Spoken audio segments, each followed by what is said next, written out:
All right, welcome to the Krug Show, everybody. We're here at Levi's after the Niners smoked the Dallas Cowboys on Sunday Night Football. An incredible performance by the 49ers. They dominate from start to finish. Time to fire up the band. Here we go. There we go. All right. What a good night this is going to be. Danny joins the situation here. We got Baller with the mustache rolling. Kev with the light rolling as well, down at Cal Poly doing his thing. Damon Bruce, JD, John Dickinson, possibly Rye. There's Rye. Rye's in the house. Look at him. There he is. The great Rye Smith in the house.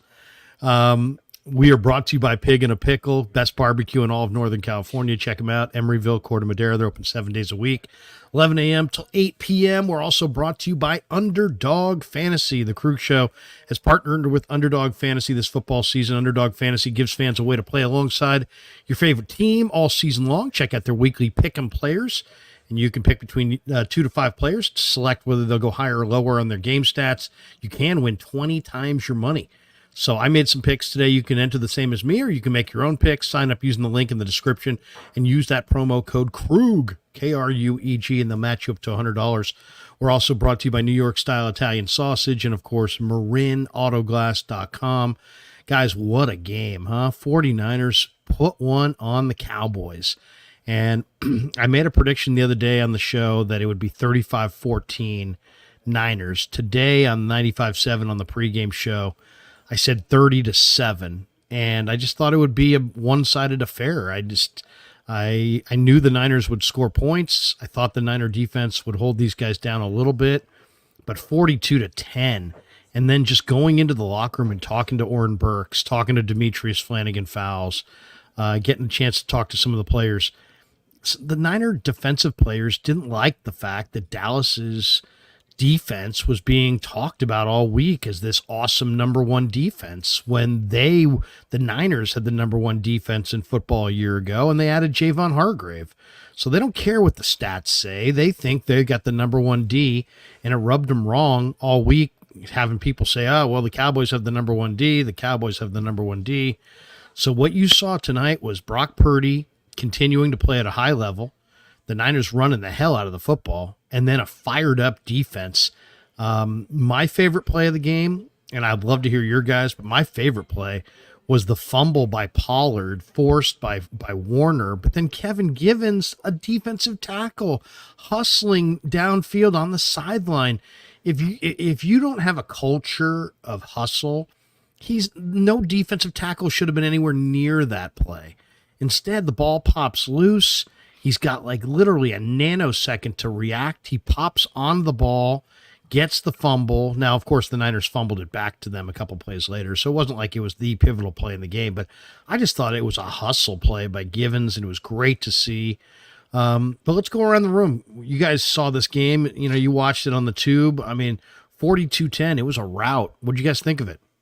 Who wants to go first? We're watching greatness. Fellas, I think we're going to witness something special this year. This Niners team has been dominating all year, all facets of the game, offense, defense. I want to start off with Brock Purdy. But I mean, guys, you can add to the list, but I think there are 6 traits that Brock is elite at. And I'm going with decisiveness, touch, accuracy, vision, anticipation, playmaking ability. Brock Purdy, he's playing like a top-tier quarterback, and you also got to couple that and give credit to Kyle Shanahan, who I thought had a masterful performance today.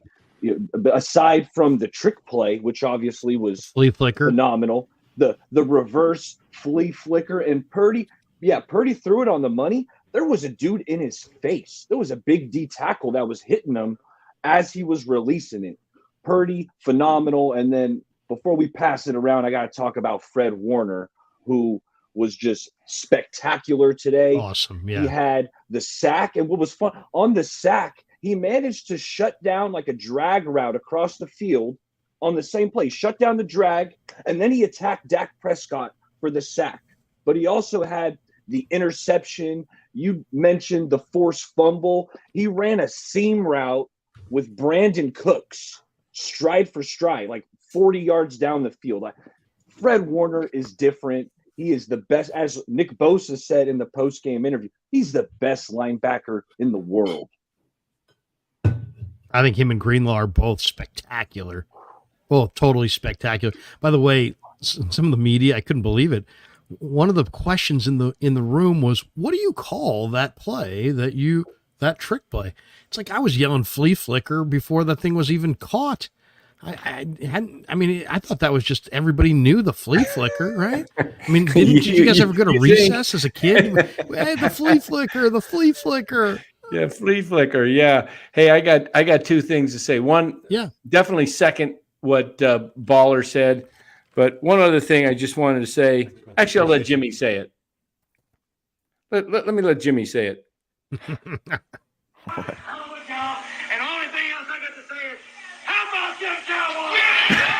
Cowboys. How about them Cowboys? Hey, Jimmy, I mean, Brock, you nailed it. Those 6 attributes, qualities, Baller, because the timing and the touch of his passes, the ball to Ayuk on the out near the sideline, I guess it would have been on the press box side of the field when he threw that thing toward the sideline before he even broke Ayuk to the sideline, and it was just where in the game, Danny, was that?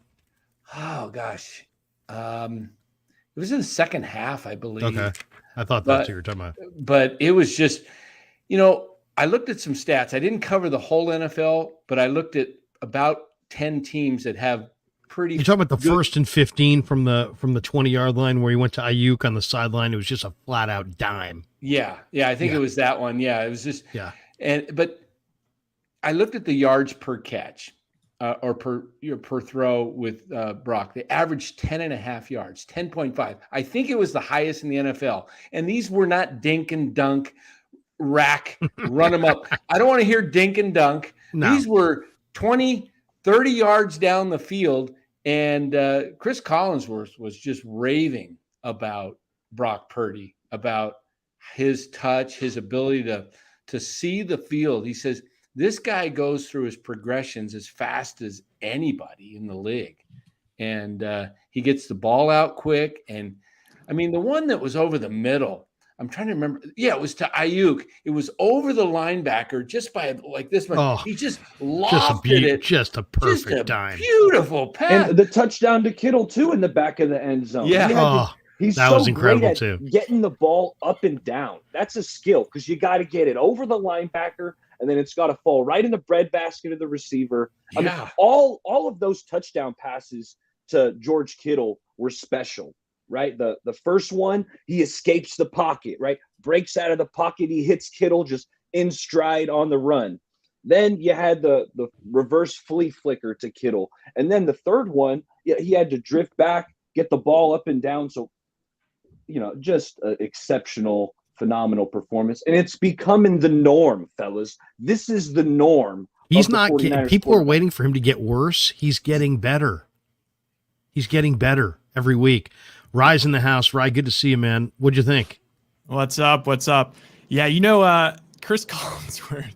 I started to get a little bit of almost secondhand fan base embarrassment because after the second completion on the first drive, he was like, "Oh man, Brock Purdy, he's just starting. This is just like last week. He's it's the same thing." And it's like, all right, it's just completed 2 passes. But no, I thought Collinsworth was awesome. He loved it. He loved talking about Purdy's parents' hot tubs.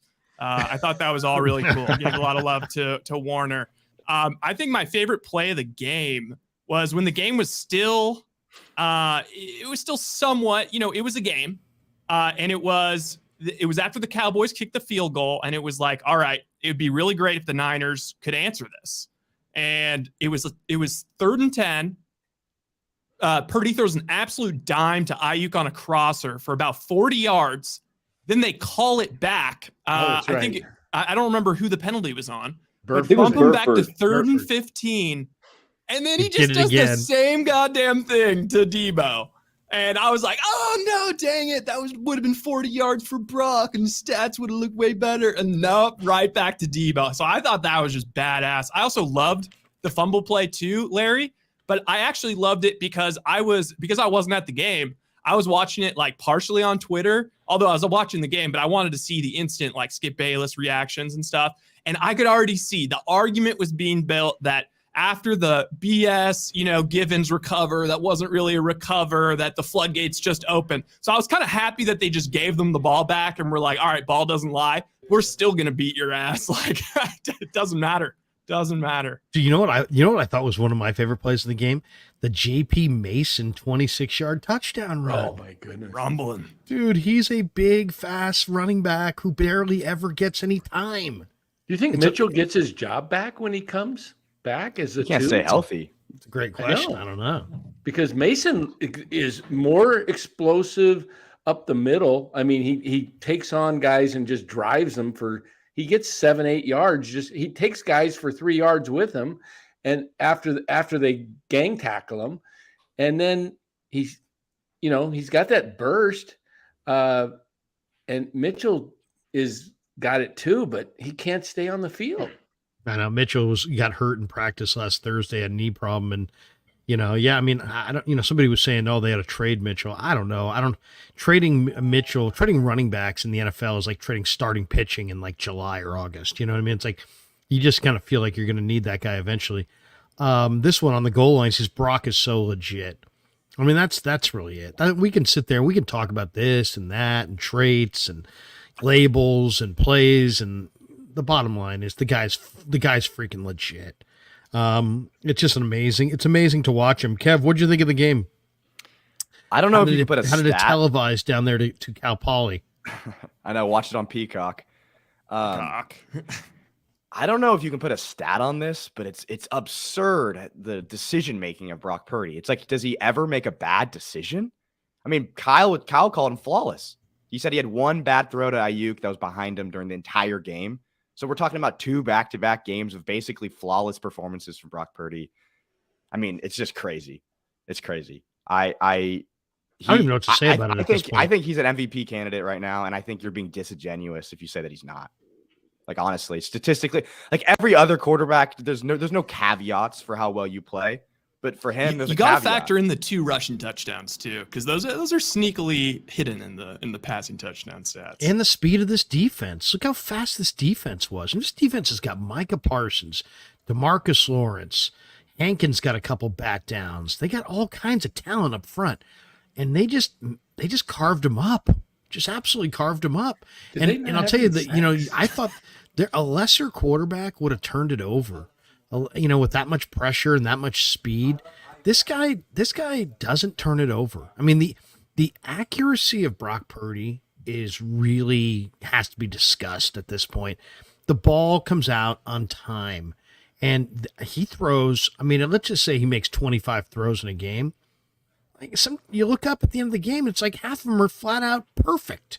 I mean, just literally like handoffs, down the field. I don't know what to make of it. And then, the 49ers up front. I mean, I'm watching this defense hold this Dallas team that has got a lot of weapons and a lot of speed on offense to 10. And I'm thinking, oh yeah. And by the way, Randy Gregory shows up tomorrow. Yeah. Jesus. I mean, no. How about when like Drake went down and it was like, no, oh wait, Randy. Yeah. And Hello, Randy. Drake came back in, by the way. So that was good to see. Because did they say on TV what his injury was? Looked like a shoulder or something, like a stinger maybe. I thought maybe he looked like he got concussed. He seemed like he bumped into somebody else. He was holding his shoulder. Oh, he was holding the shoulder? It looked like he got hit. I think he got him and sandwiched. Bosa. Yeah, him and Bosa. They both stunted inside. Yeah. They both looped in and just collided. Yeah, it looked like he got him up here on the shoulder area. What are the national TV shows going to talk about tomorrow? About this team, about this game, about these two teams? Is it going to be like, because I kind of talked about this with O'Neal earlier today. I'm like, well, if the Niners lose, it's going to be like, see, Brock can't handle a top tier defense. Brock can't handle top tier speed. It's one thing that he's doing it, but he can't do it against the best teams. And then I thought, well, if they get the win, it will really kind of depend on how they win as far as what's said. But now watching him throw for 4 touchdowns and watching this clinic being put on, it's like, is it possible that people will be talking about Brock Purdy as an MVP candidate tomorrow morning nationally? I mean, was tonight the Brock Purdy national coming out party, do you think? I mean, I'll say this. Yeah. I sat next to Ed Werder and Peter King in the media room after. So, some of the big boys were in town for sure. And, because this is such a primo matchup, Sunday Night Football, the whole country watched this thing. We've seen we got Commanders Bears the other night. I mean, my goodness, everybody's watching this game. What do you think the takeaway is going to be tomorrow? I think it's going to be the Niners are the best team in football. But I think it's going to be more about the Niners team more so than Brock Purdy getting all the credit and conjuring all these accolades like potential. And I still think CMC, there's an MVP front runner on this team. I know he was relatively quiet today in terms of toting the ball, at least. McCaffrey, 19 carries, 51 yards. But just still had a touchdown, still caught a couple balls. So if we're talking MVP race for 49ers, I still think McCaffrey, at least nationally, would have that edge. I'll tell you what the national news is going to start heating up is going to be, can the Niners go 17-0 and be the first 20-0 team? It's so funny you said that, Danny, because Saul Goodman here drops that on the Super. Oh. He says, after tonight, it feels like the Niners could go 17-0. I think I mentioned that last week on the show. I think I said, hey, I don't expect it, but this is a team that could do it. I had Dieter Kurtenbach on the other night. He practically almost like guaranteed that the Niners will go undefeated. Well, that's pretty wild. Yeah, it is. I mean, it's like he goes, it's going to happen. He goes, it's going to happen. So, Roberto Davis says all we need is for Jerry Jones to do a press conference in clown makeup. Cow pies are SAWFT, soft. Yeah. I think the big thing is going to be mostly shitting on the Cowboys. Like that's going to be like the A segment, because especially the way things have lined up, I realized is like, especially like I was watching a little bit of First Takes coverage of like going into this week. And like, usually I love it. It's like, Stephen A is making fun of the Cowboys, but then there's someone there to punch back. But Shannon was the guy who made fun of the Cowboys on First Take. So instead, it's just two guys that are making fun of the Cowboys. So like, I just think it's going to be just a Cowboy bash party. That's going to be mostly the national thing. Probably could. I will say, I don't want to talk 17-0 until the Eagles game happens. Yeah, right. That's going to be the big test, because the Eagles. Yeah. I don't like how the Eagles have quietly. They can kind of tell themselves that like their team, like, oh, look, nobody believes in us. All we did was go to the Super Bowl. And now we're quietly 5-0 and nobody wants to give us the. I don't want that narrative to start. I don't want it. Hacktastic drops the Super. He says, Purdy, no need to ask. He's a smooth operator. Smooth operator. We got this one from Smack Jones, who says Ed Oliver held his own. I think he meant Isaiah Oliver. Unless you're talking about the Buffalo game. Yeah, Isaiah Oliver did do a nice job tonight. David W. says, third time this season, CMC has had his head twisted around with a blatant face mask, taking a lot of punishment. He is, man. Those face masks are scary. Those are scary. How about just the head-to-head, like, just missile right into his dome, and he's just immediately the camera zooms in on his eyes, and he's just like, no, I'm good. I'm staying in. I know.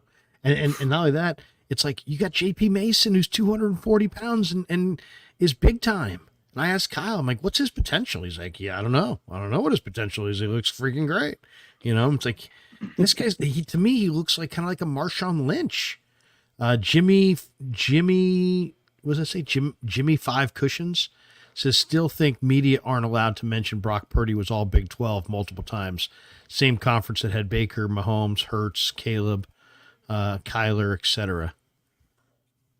And then we got this one from Hutch Serves Gaming. The mayor of Murfreesboro is coming out here, guys. He says, congrats on 25,000 subs. I didn't even know. Did we get to 25,000 subs, Kev? We did. Look at that. Yeah. We're at 25,000 subs. He says, Big Brock C. Purdy is the real deal. I'll be in the Bay Area for the Bucks game and can't wait to watch his greatness live. Fred Warner and JP Mason had a game. Look at Hutch serves game and dropping a 50 spot. Nice. Look at that. Hutch. Times have changed from when Hutch was quietly whispering in another room about the Giants losing in the 9th. You think maybe he took that $50 from somebody he served? Like, hey, I'm going to go on the Krug show tonight. I'll let you off. Give me $50. Hutch is coming out here. He says he wants to meet up for beers. James Foster says, glad Eric Armstead got half a sack. He deserves it. Yeah, Armstead's playing great. I mean, here's the thing. I went up to Demetrius Flanagan-Fowles in the locker room afterwards, and I'm like, man, it seems like the linebacking core is setting the tone. Warner, baller. Greenlaw, baller. Everybody. Oren Burks. I talked to Oren Burks. I'm like, Oren, you're like a split personality. Like in the locker room, he's like really nice, kind of mild-mannered. You'd swear he's just the kind of guy you want babysitting your kids. On the field, he's a freaking menace. I mean, the guy is really playing at a high level, but Flanagan-Fowles said, no, it's the D-line. Speaking of menace, how about, I think it was the first drive of the Cowboys. Greenlaw set the tone when he just picked the guy up and threw him down out of bounds. Yeah, Greenlaw today was just hurting. Greenlaw. Jeez. Greenlaw might be one of the most violent hitters in the game. He almost killed Dowdell. He almost killed it. It could have been flagged, but it was great because it was like, hey, we're here not to mess around, man. You're going down. No, it was a clean hit though. It was like right. It was a clean hit, but he was kind of out of bounds. Farhan had to add Greenlaw. I haven't seen a Giants player play with that kind of fire in a long time. Bruce R says Rangers scored 11, Cowboys scored 10. Giants should have kept Bochy. That's a good one. Yeah, the story in Dallas tomorrow. Rangers 11, Dallas 10, or the Cowboys 10. Yeah. Did you guys see the stat that was like the Cowboys only scored 41, or they allowed 41 points through the first 4 games, and the Niners scored 42 today? Isn't that crazy? Only allowed 7 points in the second half all year. 42 points, and those were all the Niners outscored offense. their last 4 opponents. That's well, here's the thing. Neither the Niners nor the Cowboys had really played anybody. I mean, Steelers in their place are pretty formidable, but still Steelers, and they don't look good. And Arizona, they're not bad, but they're not great. Rams are probably the best team that the Niners played. And then, the Cowboys played the Giants and the Jets, and the Niners played the Giants, and I don't know. I mean, it's like, you kind of wondered, like, how good are these teams exactly? On the goal line says this team is better than anyone could have imagined. Would you guys say this Niner team is better than the Niner team that went to the Super Bowl in 2019? Yes. Easily. Oh, yeah. Easily. And it's because of the quarterback position. I mean, going from Jimmy Garoppolo to Brock Purdy, it's a clear upgrade. Yeah, it's a big-time upgrade. Brock, his decision-making has been phenomenal. The problem with Jimmy was, he can't hit the deep ball, but it's also he has so many boneheaded plays, right? Brock, they're better. Yeah. They're better all the way around. They're better in the backfield with CMC. They're better at wide receiver. Debo is a rookie, and then Ayuk is better than Emmanuel Sanders. What's the better D line? The D line that had Armstead, Bosa, D Ford, and who was the fourth guy? Armstead, Bosa, Did you say Buckner? Buckner. Or this line that has now Drake or Gregory. I think it's this Gregory, and then you got Bosa and you got Hargrave and Armstead. It's hard to say. I think the 4 in 19 with all of them playing healthy. But Bosa's a better player now.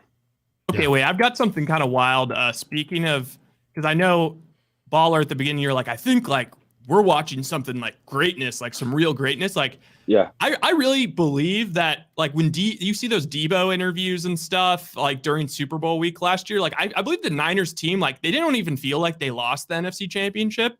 So I feel like they kind of think this is like a continuation of the run they were on last year, like throw out the Eagles game. If you throw out the Eagles game, which I think is only fair, they've now won 17 games in a row as a team. and they've only not covered. These against the spread margins are crazy. They're covering by crazy amounts. And the only games they haven't covered in that point, if you throw out the Eagles game, which obviously they didn't cover, the only games they haven't covered were the Raiders. That Raiders game they won in Las Vegas last year, if you remember that, and Stidham went crazy. They didn't cover that game, and then they didn't cover the Rams game this year when McVay bizarrely kicked the field goal to cover the spread. It's like they're not just winning; they're exceeding expectations basically for a full NFL season. I'll tell you, this team though is, we're hyping it up, and the chat's hyping it up. The fans are going to say this is the greatest team and this and that, but these players are so focused. I mean, Larry, you're in the locker room. These guys aren't going to look ahead.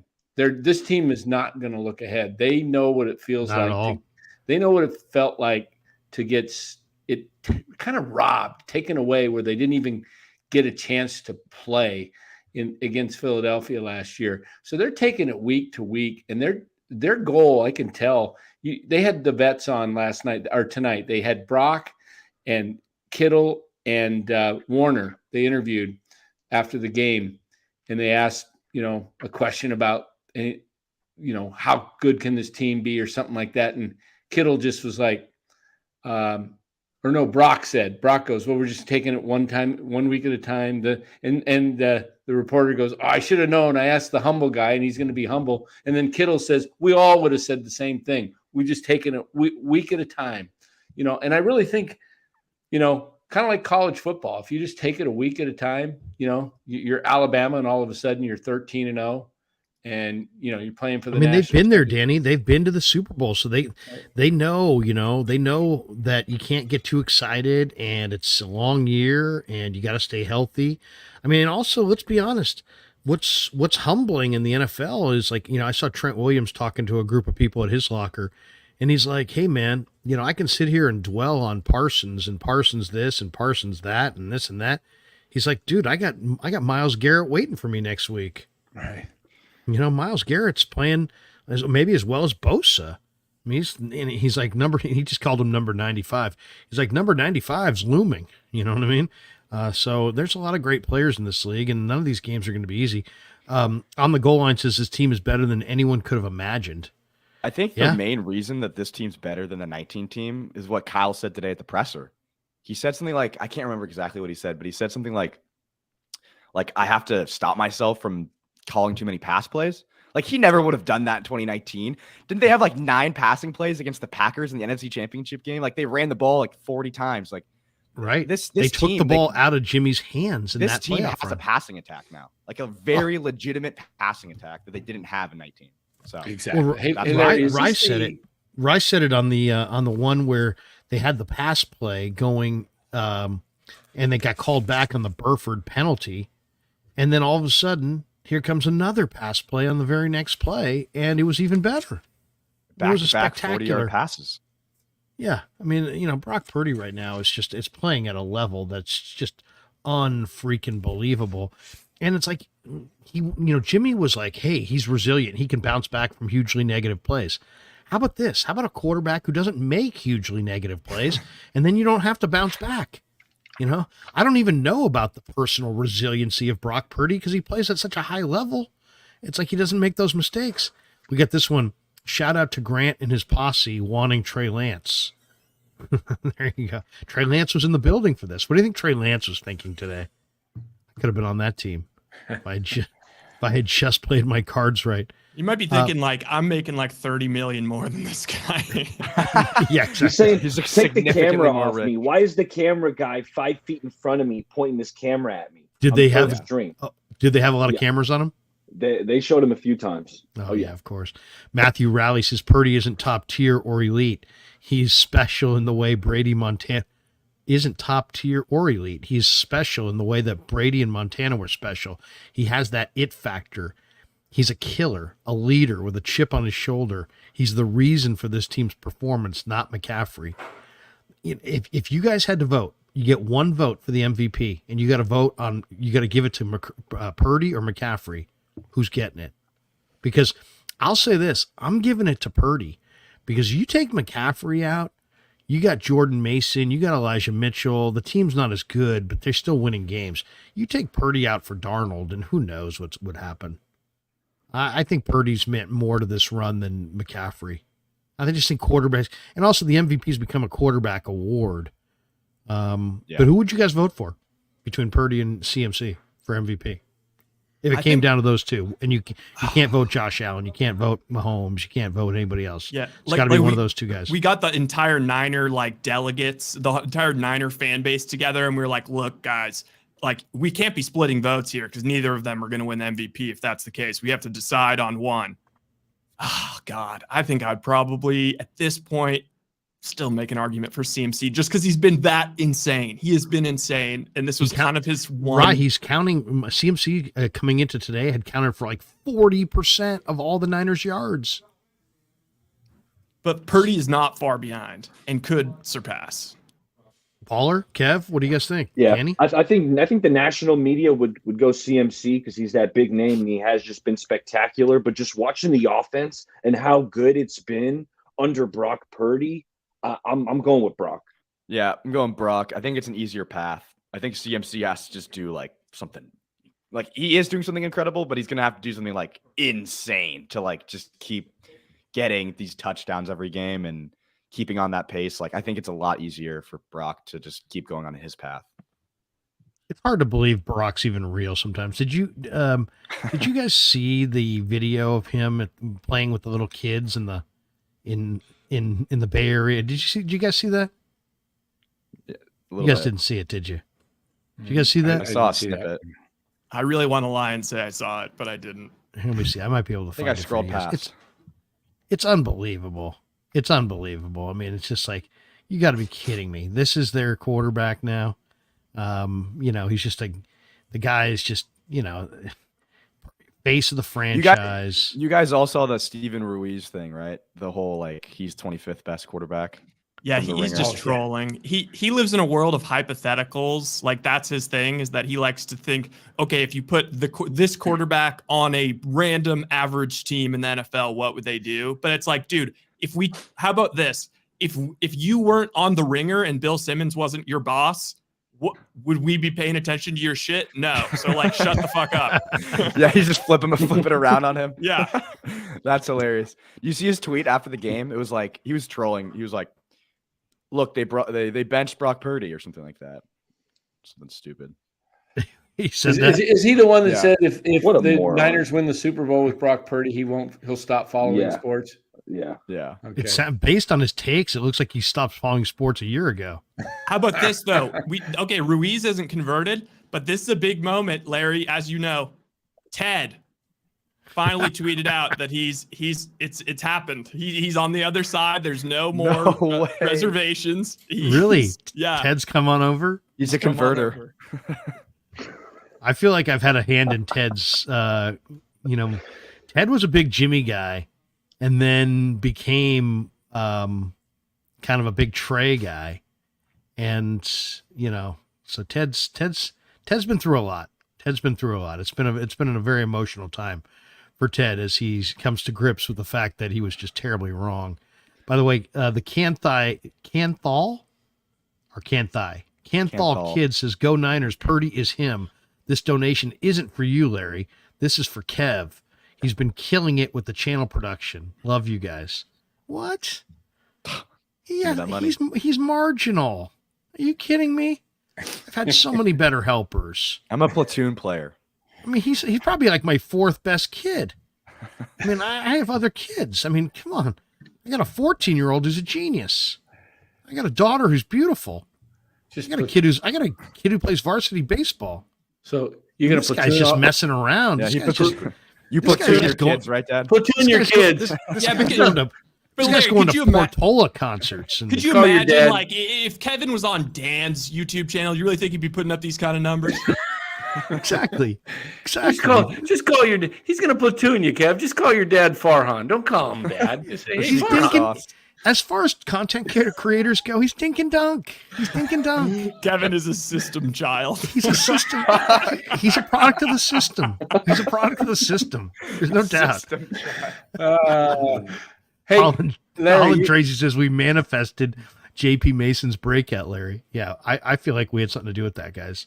Hey, is this next week they go to Cleveland? Is this the week that they hang out in the Midwest? Or they're not doing that this year, Danny. They're not going to do it. They're not, because they got Minnesota the following. They're going to come home, and yeah, they're going to come home. They're not hanging at the in West Virginia or Ohio or Youngstown. One year they hung in Arizona, right? Then they hang at the Broadmoor or in Colorado Springs at the Broadmoor. Yeah, or something. I thought maybe they might hang out in Youngstown because that's kind of not far from. So what is the schedule? Who are the next games? It's Browns next week at Browns, right? Then Minnesota the following Monday night. Then they come home for Bengals. The Bengals, and then they got a bye.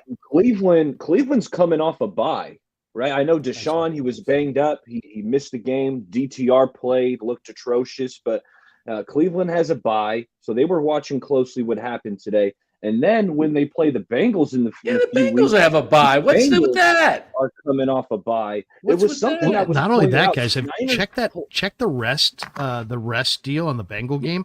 I think the Bengals have a bye, and the Niners have a short week flying home. Yeah, Monday night in Minnesota, then they come home. Yeah, right. So that I looked at that. Remember that article that was written this summer about rest advantage? Yes, that is a major rest advantage for the Bengals. And Cleveland has a good defense. They have a really good defense. Yeah, they got a really good defense. I mean, so did the Cowboys apparently, but By the way, Adam Schefter says that many sources around the league believe the Broncos would be willing to listen to trade almost any player on the defensive side of the ball. They don't want to move Judy. Wow. Yeah, seriously. Wait, did they lose today? I didn't see that. Yeah, they did. Jets I take Surtain. This team ought to get Surtain. Okay, you know what? I don't know. Please, someone call me out if you don't agree with this. But I being completely honest here, I don't think that the Niners play. I don't think you can say the Niners play a one bad team for the rest of the year. They go at Cleveland, at Minnesota. Tough game. Tough. Well, how good's Minnesota? Minnesota almost beat the Chiefs today. Yeah, they're like the same as last year, but the luck is going the other way. Yeah, so they're losing all the one-score games now. Yeah. And then they're home versus the Bengals. Then they're at the Jaguars. Home versus Tampa Bay, who suddenly look good. At Seattle, at Philly, home Seattle, at Arizona. I'm telling you, Arizona's not a bad team. They're not a good team, but they're not a bad team. And then they're home Ravens. Okay, this could be the one bad team at the Commanders. Yeah. And then home Rams. I'm not even I don't really care if they go, 17-0. I just want them to get the 1 seed. If it's 15-2, 14-3, whatever, just get the 1 seed. Beat the Eagles, and if you lose a game or two, just make sure one of them is not to the Eagles because you'll probably end up with the 2 seed. Listen to this quote, by the way, from the locker room from Demo Lenore. This is an awesome quote. Rye, you've been in there, so you kind of know. The personality, I would say 99% or 95% of the guys are totally aware that you need to be humble at all times. But there's like a few corners of the locker room where there'll just be a guy who's like just speaking truth. You know what I mean? And if you find him on the right day, you can get some great cuts. Listen to this one. This is from Demo Lenore. He says, do you think this puts you at the very top of the NFL as a team right now? He's like, for sure. When you look at that game and look at other teams, it's not even close. I even try to give people the benefit of the doubt, but it's not close. Oh no, Demo. That is awesome. I love the confidence, man. I love the confidence. Dude, corners are always the most confident. They always are. You have to be. Yeah. You better be. You have to be. Otherwise, because, you're out there with an incredible athlete and he knows what direction he's going. You don't. You're trying to mirror him up and down the field. You better have a lot of confidence. And that kid does. He's one of my favorite guys.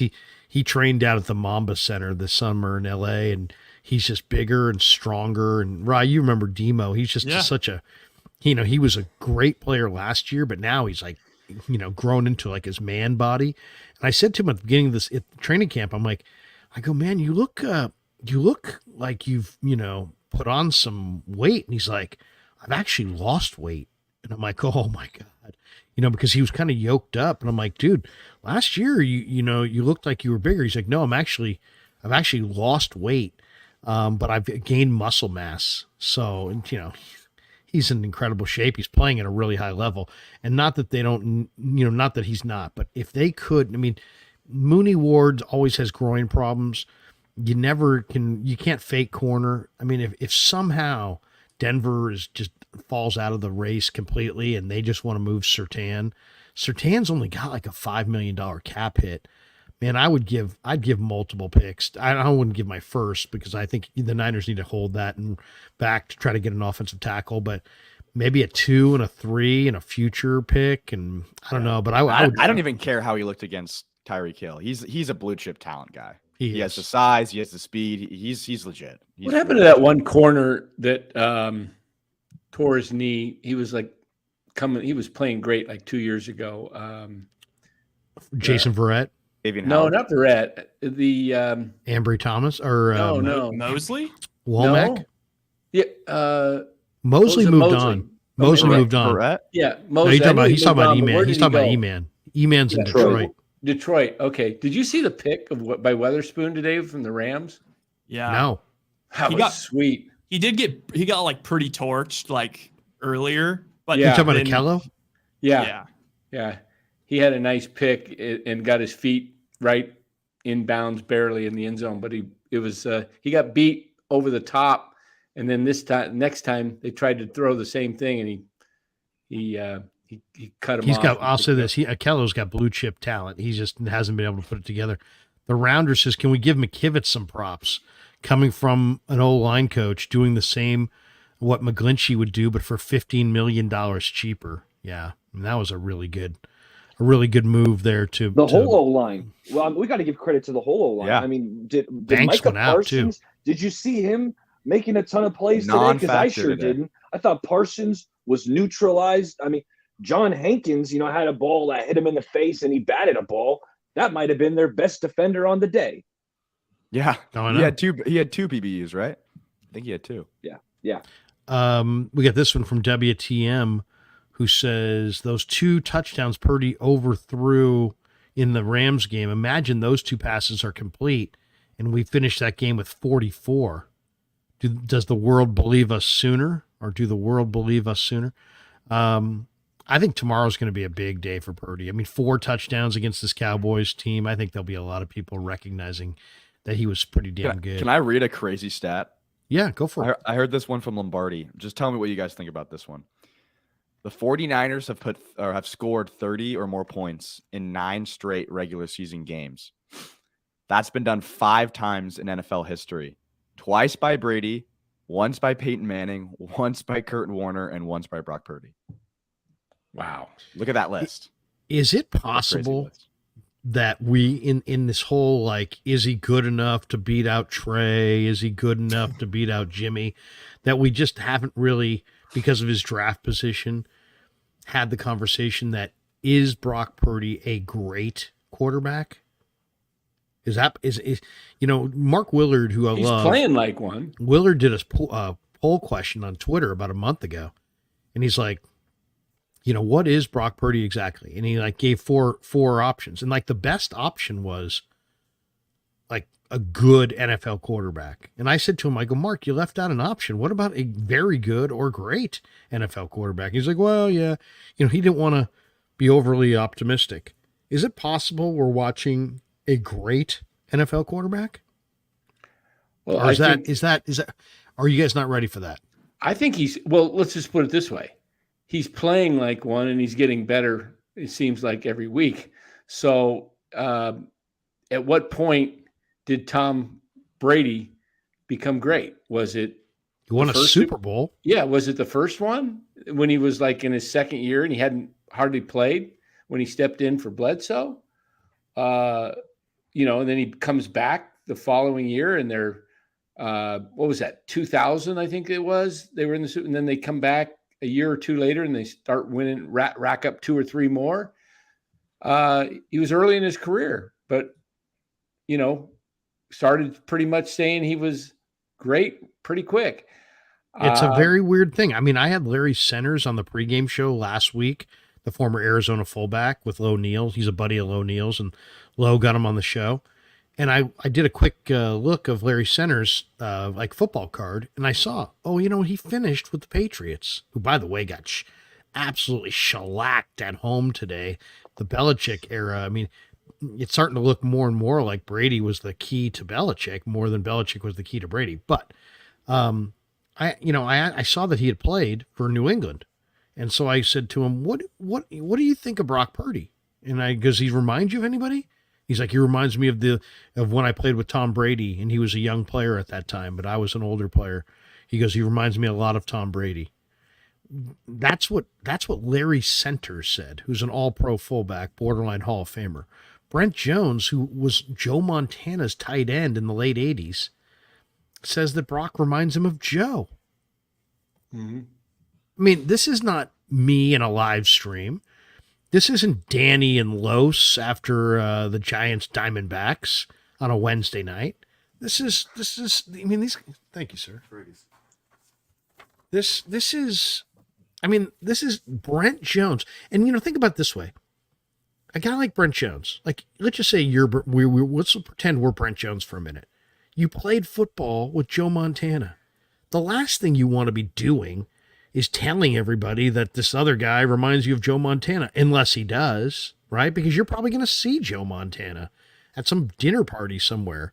You're going to be like, dude, what you're saying that rookie quarterback for the Niners, that second-year quarterback, reminds you of me? Dude, I won 4 rings. You know what I mean? So that Brent doesn't want to throw that out there. The fact that he throws it out there shows that he actually believes it. Right. It's amazing. This is the best quarterback play from a 49ers quarterback that I've ever seen. That I've ever seen. I was a little too young for Steve. Yeah. I was 4 or 5 years old. Better than Alex, better than Garcia. Brock Purdy, I've never felt as confident and as comfortable with this quarterback than watching what Brock Purdy's doing right now. The decision-making, the decisiveness, the accuracy, the touch, it's spectacular. There's one comment that cracked me up. Said, I'm trying to find it in there about 10:13. The guy said, "We need to see this for another decade before we can evaluate him." Okay. Yeah. Exactly. He's got to win 5 Super Bowls before we can evaluate him. I won't be able to tell you he's good until it's his time for his Canton Hall of Fame speech. J Fella Hard 2800 says Niners the most physical team in the world. Bully football. I love it. Well, there's no question they are a physical football team, and they take pride on that.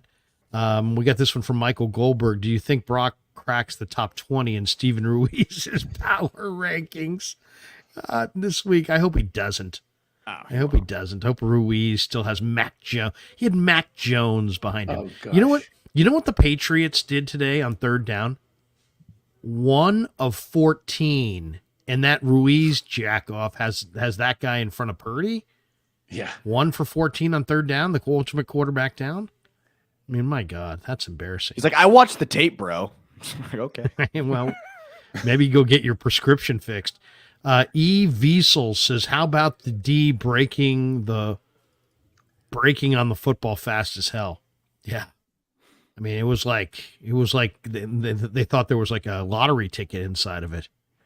I mean, it was unbelievable. Johnny Granado, God is him and he is in Brock. There you go. We got Yo Stricken, who says, Niners are truly the team to beat right now. Niners won me some good money tonight, so I'm spreading the love. You guys are killing it with content, 25K.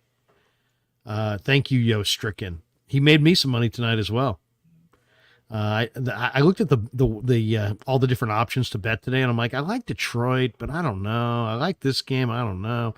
I go, you know what? Screw it. The only team I really feel totally confident is the Niners are going to destroy the Cowboys. I'll just take the Niners. That was a bad spread. David Camaro says $4.99. Thank you. MF is in the house. He says, wow, A-Rod ripped the San Francisco Giants and FS1 for running Bochy out of San Francisco. Oh, I heard that. He said. Did he? I got to find that. I actually tweet it out, Danny, and I'll retweet it.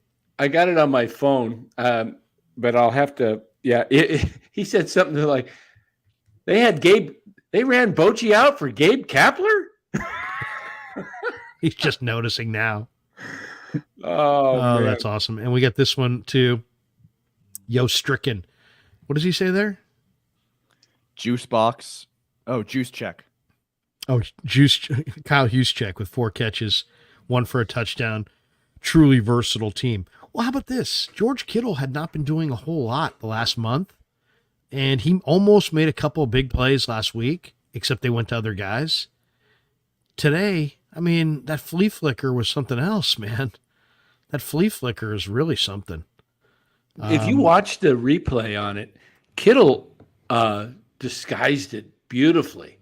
He did not take off down the sideline for like 2 seconds, 3 seconds. He was in a total like blocking position. And all of a sudden he just kind of veered out toward the sideline and just turned it up straight up. That was perfect. Had he left real early, the safety would have picked up on it.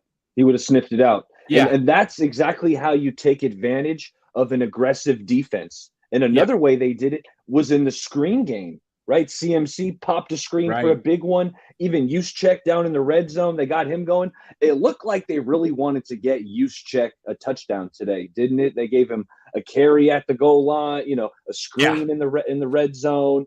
And then finally, off that play action, they knew that Dallas defense was going to collapse on the running back. Juszczyk leaks out, gets an easy touchdown. They wanted to give him some fantasy points. Jordan Lewis of the Cowboys, he was asked the question, are you guys embarrassed after this big loss? He says, you're always embarrassed when you don't get to play up to your standard. We didn't go out there and execute the way we were supposed to. A good team is going to do that to you. And then someone said, does it make it that much more frustrating because it was a rival? He said, yes, honestly, we came in and felt really prepared, and they just executed better than us tonight. So, this was the game. I mean, there's no running from this. This was the game that Dallas had circled. The Niners had beaten Dallas twice in the playoffs, knocked them out the last couple of years. If any team was going to be a little flat, it was going to be the Niners, you would think. In fact, Mooney Ward was asked about, hey, do you guys have are you guys in a, hold this Cowboy team in a special area? And he's like, no, man, we've won all these games. We're good. It's like, we're not bent on them. It's like, we've won all these head-to-head matchups. I just get the feeling that if the Niners played Dallas 10 times, they would probably beat them 10 times. That's just a bad matchup because Dallas can't stop the Niner run, and the Niners can stop Dallas's run. And people were like, oh, Dallas is going to be rolling in. They were better last year. They had Dalton Schultz last year. Now they got this kid Ferguson. So it's, to me, the Dallas team that we saw last year in the playoffs had Zeke and Pollard. This team just had Pollard. So it's a one running back team. The tight end's not nearly as good. They're throwing shorter and getting the ball out quicker. So they're like, it's harder to sack Dak Prescott than ever before, but they're not as explosive down the field. So they don't threaten you the same way. So I don't know. I'm more worried about Detroit and Philly and Kansas City and Miami and Buffalo.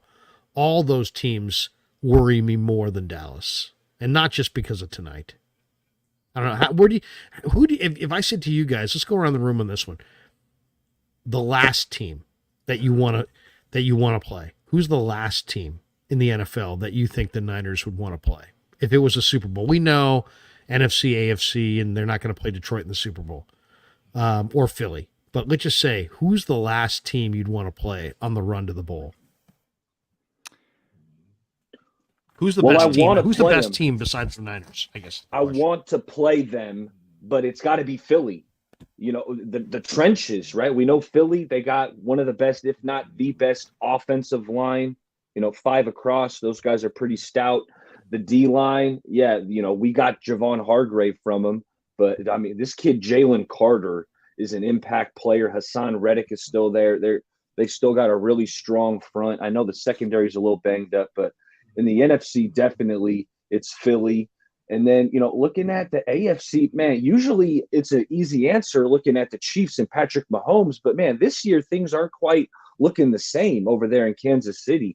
I think Buffalo getting Von Miller back. By the way, Buffalo did Kelsey get seriously hurt today? He came back. He came back. It's an ankle. But he came back into the game, caught a touchdown pass. But, he might be a little sore. Might have a little ankle soreness for a couple weeks. But no, he's not. No, he's not like out for the year. No. I thought he tore his Achilles at first. I'm like, that's what somebody said to me. That in fact, Lo Neal was saying he thought maybe he tore his Achilles. It was a non-contact injury. That's why. He got stuck his foot got stuck in that turf. Same happened to later in the game to JJ. He got got stuck in the turf, and I think he did something to his hamstring. Right? He didn't come back. No, Jefferson didn't come back. Look at this one. We got OK Cub who says the guy in the top left corner has some BS Mahomes haircut. Get him out of here. What's up with that? I wish I had hair like that. Are you kidding me? Yeah, you know what? That's my kid, man. OC Cub, you're seriously, that's my kid. You're now ripping my kid. You want to rip Danny? All right. Go ahead. Go ahead. Look at that hair. Look at that. Rip that hair. I'm Farhan right here. This guy's got some BS Brian Hoyer type hair. Yeah, rip Baller's mustache. Don't be ripping Kev. That's a serious mustache. What movie's that in? That mustache? Who was that? Had that mustache? Arthur Smith. He's like the Baller's looking like the Marlboro Man right now. I think we got to fill in the audience. Remember that we did a post-game show after week 1, and I had a little baby stash, and I said, That's right. What? I'm not shaving it until the Niners drop a game. There might be some good mojo, some good juju in there. So hey, hopefully this thing keeps growing. You're gonna be like John Brebbia soon. Fingers here pretty soon. You're gonna be John Brebbia. Just the stash is gonna go down below you, hanging down here. I hope so. I'll give mine. So it's got to be, for me, it's the Eagles. I think the Eagles are just they're just a tough matchup because they're just so, you saw it in the Rams game today. They're so good running the ball, and then they're also pretty damn good passing the ball. They're just an overall great team. They're great defense. But they were life and death to beat the Rams, huh? They were, but it was very similar to kind of the Niner game. Like the Rams were playing super well, and the Rams kind of ran out of juice at the end. But honestly, Philly really impressed me. Yeah, I'd say them. Buffalo would have been my pick. Buffalo was going to be my pick to come out of the AFC, but Matt Milano looks like he is like donezo. Like they took him off in a cast, or like that was the report coming out, is that they took him away from the game in a cast. And I think he's like, maybe, I know, and they already lost White. Yes, they got Von Miller back, but I think Milano is maybe their second most important person, most important player after Diggs. Or I mean, after Josh Allen, sorry. So I think they're kind of done if Milano's out for the season. So I'd have to go Eagles. And then, of course, you just don't really want to have to play Mahomes. NFL rig, they'll rig it in Mahomes' way. But I got to say, I'm having a ton of fun on here. I'm actually going to jump to my channel. I'm doing a show with my buddy where we're just going to talk about the rest of the games. We'll tell everybody about your channel. It's called West Coast Bias, right? It's called West Coast Bias. Let me put it over. Let me move it over. Let me move you in here so people can see it up. Yeah, this is Rye's channel. That's Mahomes. All right, here's West Coast Bias on YouTube. There it is. You guys see it under Rye's name there. You're jumping right now? Jumping right now, just because I have a buddy. I told him I'd be able to do it. And now it's like, shit, it's getting late. And no problem. Yeah. Hey, Rye, good to see you, man. Thanks for stopping by. Absolutely. Peace. Love it, guys. You're right. Later. There's Rye. And because we need to replace Rye, we welcome in Damon Bruce. Damon, how are you, man? Bruce. They're not booing. They're brucing. Thank you very much. Thank you, Baller. Good to see you, Dan, Kevin, Larry. That was pure dominance. I mean, if you were waiting around for your full 4-quarter game, you got one out of the 49ers tonight. That was a comprehensive de-pantsing of a good football team. I mean, that's a good football team. The Dallas Cowboys aren't nearly as bad as the Niners made them look tonight, and that was an overwhelming evening of football. Dak Prescott I mean, you're telling me that guy makes more money than Brock Purdy? How do you explain that tomorrow on Dallas Sports Talk Radio? Dak looked terrible. He started bad. He got worse as the game goes along. Again, he's not as bad as he looks against the Niners, but he was bad. And Brock Purdy, in his last 2 games, is 37 of 45 for 535 yards, 5 touchdowns, and 0 interceptions. Like, this guy. Dink and dunk. Oh, dude, it's much easier to underestimate him than to slow him down. And it is just it's been a joy to watch. I mean, I sit around watching so much bad football. When really good football comes across your TV, you better recognize it, you better appreciate it. And Niners fans have to be over the moon with this 5-0 start, one of the greatest 5-0 starts in the history of one of the most iconic franchises in the history of the sport of football. These are good days for Niners fans, no doubt. Oh my God. Are you kidding me? We got this one. This is Titus Moeller says, at the Krug Show, Larry, did you see my earlier super chat? I think I did read it. I just wanted to be on record with that one. Yeah, we read the Titus Moeller super chat earlier before. Excellent. Thank you very much, Titus, for jumping in on that. And also we got this one from M.M. Guilfoyle. He says, Krug, you've been right about Brock since the jump. You are the best. If you had said I was the worst, odds are I wouldn't have read that. But because you said I was the best, I said, you know what? That's a really bright texter right there. Brian, 95.7 Brian says, is it me or is Brandon Ayuk going to be a massive contract from the Niners this offseason? My gosh, he's developing a nice chemistry with Brock. It's exciting to watch. Yeah, I mean, first of all, Brock to Ayuk might be the most unstoppable thing in the game right now. I mean, Brock puts it, I mean, think about it. It kind of reminds me of Brady and Moss in that Brady had awesome accuracy and Moss had a huge radius. We're seeing the exact same thing right now. Purdy's got great accuracy. He can put it on his hands, and Ayuk can catch anything that's in the vicinity. So that's a dangerous, when you get a quarterback that's that accurate and a receiver with that big of a catch radius, my God. And what I think elevates that combo is the fact that teams, they're honed in on stopping Christian McCaffrey, right? When you're putting 8 guys in the box, it opens things up downfield. And Brandon Ayuk, man, I don't think anyone in the league can cover this guy one-on-one right now. Oh, I know. Guy's amazing. Guy's absolutely amazing. Being Butterfly says Brock Purdy is throwing with anticipation. Yeah, no doubt. And Mountain Cat says, I want to see more Ronnie Bell. Yeah, another guy. Ronnie Bell. When Danny Gray's ready to go, I can't see deactivating Ronnie Bell. No. As much as I like Danny Gray, I can't sit Ronnie Bell to plug in Danny Gray. Especially because Ronnie Bell's making plays on special teams. Yeah. By the way, since Damon's in the house, Damon, man, so it's 10:32 Pacific. I'm in Santa Clara. We're going to be on for a little bit more. Then I'm going to drive home. Then I'm probably going to watch the condensed version of this. And then I've got to sleep really fast because tomorrow morning at 8 a.m. on both of our channels, we have our Palmetto Superfoods 49er wake up. Hopefully you're going to carry us, right? I mean, you're going to carry us. And that's why I'm not going to be with you here long tonight, Larry. I'm going to go get a good night's sleep. I will pick you up and carry you tomorrow. I need to be carried. No, I mean, seriously, treat me like this game's Ross Dwelly. I'm Ross Dwelly on this offense. You better eat your acai just carry tomorrow, me. Dad. What's that? I better get my acai in there. So here's the thing. I got an acai bowl delivered to the house today. It's in the fridge, and I'm going to show it to you again tomorrow, how sexy it is. It's a good-looking treat, and it's actually good for you. So that's what we got going on. We're really looking forward to everyone hopefully joining us tomorrow. We're going to have a bigger audience than both sports talk radio stations in this town combined because we're the best of what we do, man. And it's great to join you here again. It is this is an exciting time. We're watching something special. We're watching something special. I don't know where it goes. You can project, you can hope, you can dream. There's still 12 football games remaining. That is a lot. The amount of things that can go wrong in 12 football games is enough to hold your breath about. So let's not Let's not spend time wondering about where it goes. Look at what it is right now and appreciate how rare it is to look this good at the beginning of a year and this consistently dangerous.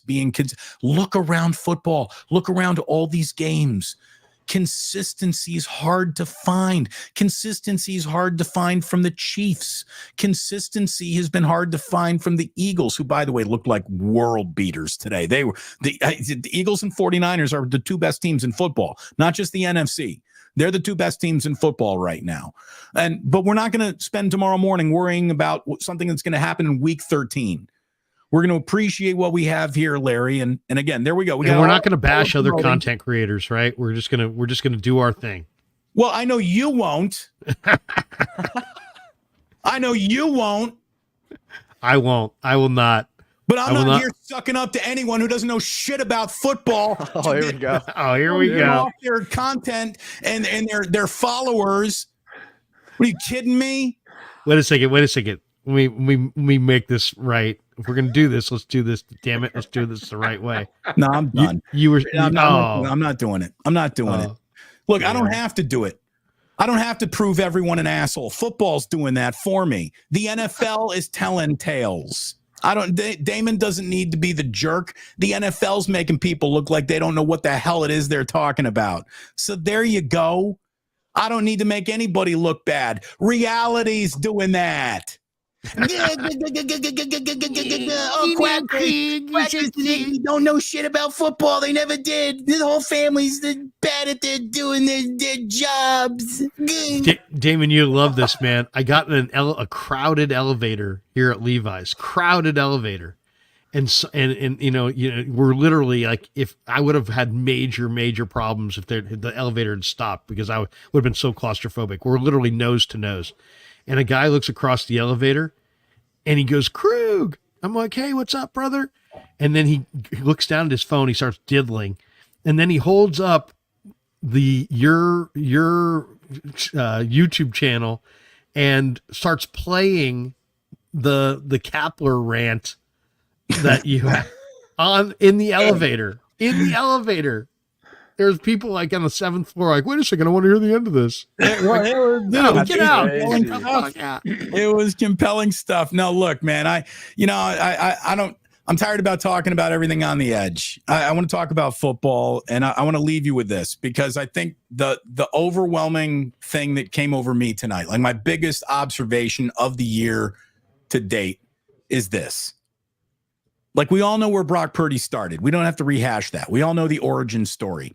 I want to pick it right up with his off-season recovering from elbow surgery, which everyone assumed was going to throw him off the course of getting much better. And it felt like a really a hopeful and reasonable position on Purdy was going to be, well, hopefully he can pick up kind of where he left off. Like, right. If he's able to pick up kind of where he left off, that would be a really nice start for the 49ers. No one could have assumed, Larry, that he would take a significant, not step forward, but a leap forward. Brock Purdy was really good last year. This year, he might be the best quarterback in the NFL. I mean, like, look, what about all the people who said they couldn't get any better? Yeah, they don't know what they're talking about.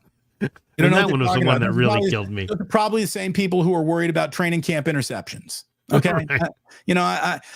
Do you know how bad they looked against the Raiders in Vegas? It's like, come on. Yeah, I was there. I was there, and I wasn't worried about it. I wasn't worried about it then. And if you know football, you were never worried about it. And if you don't know football, but you can only sell panic and anxiety because you don't really know football, then you sold that. But we don't do that. We don't do that over here. We don't do that on the Krug show unless you have a certain guest on, maybe. I certainly don't ever do it on my show, and I would never even associate people who did things like that. I'm not interested. Nicotina Show podcast says Larry called it earlier this week. The Cowboys' weakness was trying to stop the tight ends. He was right. And then we have MF who jumps in. He says, Larry was right about Brock Purdy, the Arizona Diamondbacks, Colton McKivitz, and Gabe Kapler. There you go. Not bad. That's good. That's hitting for the cycle. But it really is. This is amazing. We're watching either one of the great flashes of brilliance that goes away quickly, or we're literally at the dawn of a very significant career here with Brock Purdy. And I do believe it is the latter, not the former. He's not Jeremy Lin. Brock is good. This guy can play. I was just thinking Linsanity too. Yeah, I was going to say, yeah, this has been Jeremy Lin did it for what?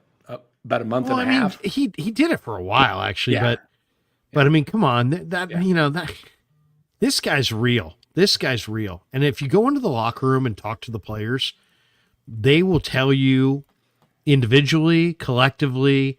They'll say it loudly. They'll say it quietly. They'll say it subtly. They'll say it, dramatically, that they believe in this guy and that this guy's real. I asked Demetrius Flanagan-Fowles today. I said, be honest with me. And Kev has the interview. I downloaded it on YouTube. You can go watch it later. I said, tell me honestly, when did you know that Brock was special? And he's like, dude, it was in training camp last year when he was just, cooking us left and right in practice. And we're like, dude, who is this guy? Who is this guy who's beating us with all these incredible dimes? And it was like, this is a guy who said that he knew that Brock was a special player last training camp. And that we have people who claim to, do channels that are about football that are like just being won over like in the last 24 hours. So it just kind of shows that, there's a lot of people that kind of hedge, that's all. And I understand it, but let's be honest here. We all, to a degree, and maybe even some people are still doing it, judge the book by the cover. And the cover was, he was Mr. Irrelevant, and he was a little smaller than you wanted to see, and his arm strength wasn't ideal. And so, people just, they just never wanted to give him his. There were plenty of reasons to doubt until the game started. And then to just dismiss the feedback and data that you'd get from games because you didn't like where the story started is arrogance, is hubris. And that is, to me, defines the way some people go about covering sports and the way some people don't go about covering sports. This guy can play. This guy can play. And if you can't recognize that now, I don't know why you're bothering to cover this. Come on, Damon. Don't discount those preseason camp interceptions. They really do matter. Those interceptions they matter. They matter. Those interceptions. He sucked in Vegas. He absolutely sucked in Vegas. I want to leave you with this, and I don't want to talk about anything. I don't want to talk about these assholes anymore. I really don't. But what I want to leave you with this is Brock Purdy is special. Christian McCaffrey is one of the toughest sons of bitches in this league. Isaiah Oliver had the best game in this game that isn't going to be talked about nearly enough. He did a great job shutting down CeeDee Lamb all night long. Diamador Lenore played well.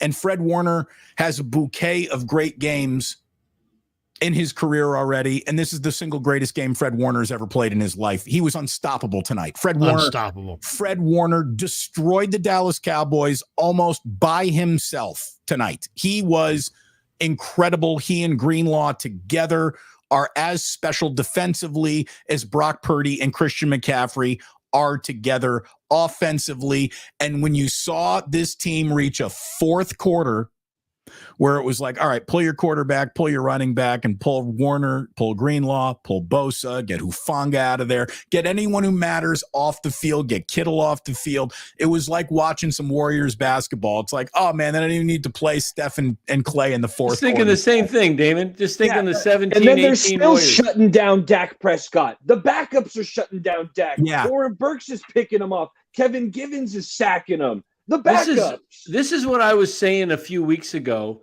is that the Giants decided to start their games with backups. Yeah. Sorry. I couldn't resist. What I was saying a few weeks ago is if the Niners can do what the Bill Walsh teams did, come out and start destroying people early on, then you can actually get more out of the guys because they don't have to play the full four quarters. And right now, I mean, could the Niners go undefeated? Yeah, but doubtful. But let's just say what they're doing now is they're buying themselves a bad week somewhere along the line because The last 2 years, they were 3-5, 3-4, whatever they were, and they had to force themselves in 21 to beat the Rams, a come from behind game, the last game of the season, just to make the playoffs. And then last year they had to go on the run just to get a good seed. They're setting themselves up, for at least the 2 seed and most likely the 1 seed. Danny, they know the road to the Super Bowl. They don't want to go to Philly. Exactly. They want the Philly to come here. Exactly. That's why you take it a week at a time. You got to keep winning. You got to keep winning. Hey, Damon, we'll let you jump, man. We'll see you tomorrow morning at 8. It's great to see all you guys. You're fantastic at what you do. Thank you very much for having me, and I'm looking forward to tomorrow morning's show. Larry, please go ahead and subscribe to Damon Bruce Plus if you are watching and not. The simulcast heard around the world. It begins at 8 a.m. tomorrow, so grab your acai bowls and get ready to celebrate a very special football game and a football team that looks pretty special in its own right. Again, the Dallas Cowboys had given up 41 points in their first 4 games. They gave up 42 points tonight. Good night, everyone. Damon, I'll leave you with this. Tonight, the Niners kick some acai. Oh, Did you like that? shame. All right. On that note, we say goodbye to Damon. I'm a little giddy tonight because I'm feeling good. We're only going to go for another 15 minutes or so, but JD's in the house now, and he's actually in the house. JD, good to see you. How are you? I had to unblock him. I'm doing well. Yeah, somebody blocked me. I went to, you send me the link. Hey, JD, whenever you come on, like whenever you're ready, come on. So I put What the do you mean link. blocked you? Like I was disallowed from participating in the on You your sent channel. me a picture and he's like, "You've been blocked." And I'm like, Kev, can you help me out? How did we do this? How did we unblock you? I don't know. Kevin- man. I went Kevin in the was all background, over it. unblocked him. I had to unblock him. Was there anybody else who was blocked? Because you might want to keep He them was the blocked. only blocked person. He was the only blocked person? That is. Yeah. Talk about a mixed message. JD and I talked like 5 times tonight. Hey, what time are you going to be on? What time are you going to be on? Yeah, we'll see. This guy, he's going to try to get on, and in reality, I'm going to block his ass. I'm going to block his ass. I'm going to invite him on, and then I'm going hate to block that him. guy, man. I'm bipolar Freddy over here. Yeah, come on my show, man. Blocked. Yeah, well, we can cuss on this, right? Oh yeah, you can cuss all you want. You too, man. Good to see y'all. Good to see you. Lifted Mike says Juice and Kittle were crushing Parsons tonight. I kept studying where Parsons was, but man, once the Niners started, throwing the ball all over the place, I wasn't really looking at exactly what was happening to Parsons. What did the TV show, or what did you guys see with how the Niners handled Parsons? Did it show to anybody? I didn't see anything. Yeah, I didn't see him making an impact. That's why I said, did you guys see Parsons doing anything? Because I didn't. I felt like they moved him around like we knew they would. He lined Let's see the up box. Did he make a bunch of tackles? He lined up against McKivitz, but he was neutralized today. Let's see. He made only 4 tackles all night. How many QB He had 1 hurries pass were there? defense. There was barely any pressure tonight. It felt like. Offensive line did a great job. The Yeah. play calls were tremendous. I mean, they were getting it out, but they were also protecting. And Purdy was doing his thing.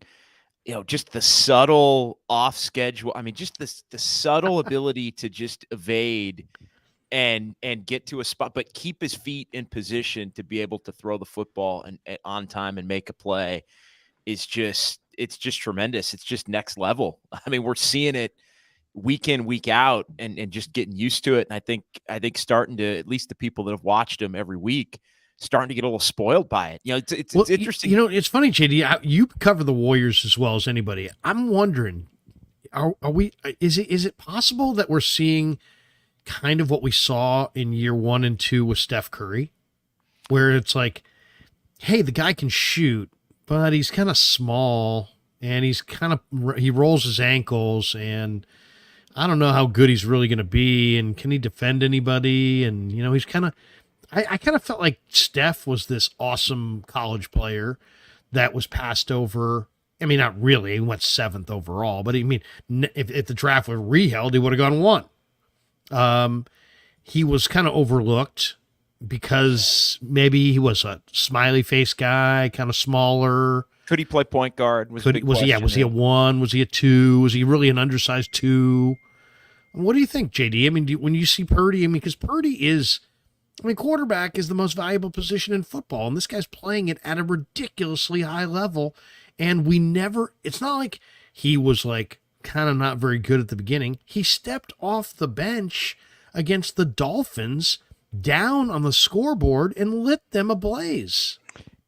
It really is, and I've had the thought, Steph is one. I think Brady, not necessarily that his play style compares, but it's just the guy that comes out of nowhere, and we're all just like, wow, you keep seeing it, and then you keep wanting or needing to see more, and then you keep taking it. And that's obviously an extreme example with Brady going on to win 7 Super Bowls and all of that, but there have been enough moments and enough wins and enough plays that Brock Purdy's made during his tenure where I have had the thought about, are we witnessing the beginning of something that we're going to look back on 5 years from now and go, oh my God, like this guy's an all-time great, or whether he's the greatest or all of that, like 5-6 years from now. I think about that because I jumped on the Warriors beat in 2011. Literally the first press conference that I attended, I think, was Mark Jackson's hiring. So it was, they just brought in Jerry West. And I just remember they stunk. They were an abysmal franchise. And then 5 years later, they had won a championship and were winning 73 games. And Kevin Durant wanted to come and be a part of it after they just knocked his team out. It's mind boggling to think over really just a short period of time in life, 5 years, that the Warriors went from what they were to what they had become. I think there is somewhat of a comp for, we don't always understand that we're witnessing all-time greatness in the moment. And I've paused with Purdy to just wonder, are we going to be talking about that? Are we going to be talking about him a certain way? Like 4 years from now, is he going to have 2 Super Bowls? Or is he, what is the sky? What is the limit going to be for him? And, we'll see it, but it's a hell of a lot of fun right now to watch because the bar keeps getting raised and he keeps doing, you could make a case the 4 touchdown passes a career high. He does it on Sunday Night Football against the most high profile team in the league in a team that the Niners have played in the playoffs. This was the biggest game on the schedule in my mind through the first 5 weeks of the season. And Brock Purdy went out and threw 4 touchdown passes against the vaunted Cowboys defense, and the Niners smoked them 42-10, and they're 5-0. To me, the ride is going to start moving a lot faster for the 49ers in terms of just the conversation, I think, surrounding it. We all know they're good. We all know they can win the Super Bowl. I think there's a lot of people around the country that believe that they're good and can win the Super Bowl. But I think, we're going to start having conversations about, is Fred Warner with the game he played tonight in the Defensive Player of the Year conversation? Is Purdy in the MVP conversation with McCaffrey and other? I think we're starting to level up. When is this team going to lose a game? Larry, you asked me that. I think first 2-3 weeks I was on. I'm I don't know. Maybe Dallas. Maybe maybe Cincinnati. Whatever. When are they going to lose a game? Yeah, I think we're about to. The bar has already been raised, and I think it's only going to continue to rise for Purdy and for everything about this 49ers team right now. Let me read you a couple quotes here. First, I got to show you this. I'm going to share the screen here. You guys are going to see this. Finally found it. This is the 49ers quarterback. Okay, here we go. He's visiting a bunch of kids, some youth center. Look at this guy. Is this guy for real? Look at this. What are you making? What'd you make? Oh, you did? You gave it to one of my teammates?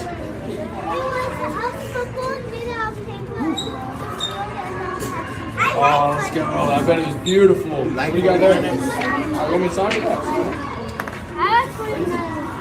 I like it.